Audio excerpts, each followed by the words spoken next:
السلام عليكم ورحمة الله وبركاته. مقالكنا كنا maanta waxaan kaga hadli doonaa 6 qof ee adduunka ugu taajirsan. Runtii ma rumaysan doontid ka koobaad cid uu yahay. Waxaan ka ballan qaaday Britoola subaxba haddii falkan ku sheegay aad samayso in aad noqon doonto kan adduunka ugu taajirsan. Aynu bilowno.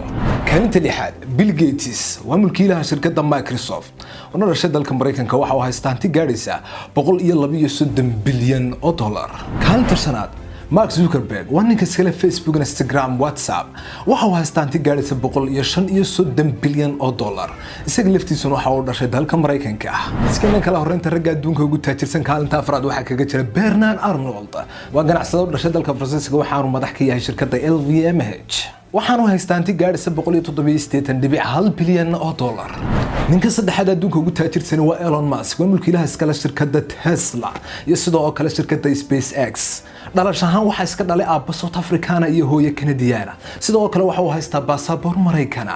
ninkan hantidiisu waxay gaadhaysaa 195.3 bilyan oo dollar. kaalinta labaad Jeff Bezos waa mulkiilaha iskale Amazon. waxa uu ka soo jeedaa dalka Mareykanka. waxaanu haystaa hanti gaadhaysa 201.7 bilyan oo dollar. miyaad garanaysaa cidda ku jirta kaalinta koobaad ee adduunka ugu qanisan? waa qofka Alle subxaanahu wa ta'aala waafajiyay tukashada labada ragcadood ee ka horeeya salaada subax. nabigeena alayhi salaatu wasalaam waxa uu leeyahay isagoo taayno bayaaminaya rak'atay al-fajr khayrun min ad-dunya wa ma fiha.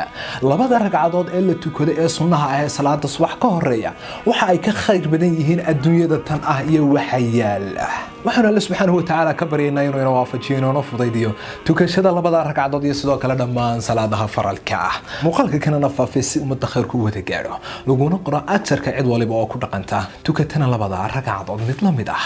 soo follow gareeya akoonka kan ah si aad uga heshaan fiidiyoada koon oo kala ah iyo kuwa ka sii muhiimsan. muuqaalka xigeentan isugu iman doono. Assalaamu calaykum. درادة سومالي محمد المقال كنا يرى كوبنا واحد وداريها بل إنها نبررنا قبل يا محرم قواه وأنا تقول سنكرين قول كودنا حاران كأي حاجة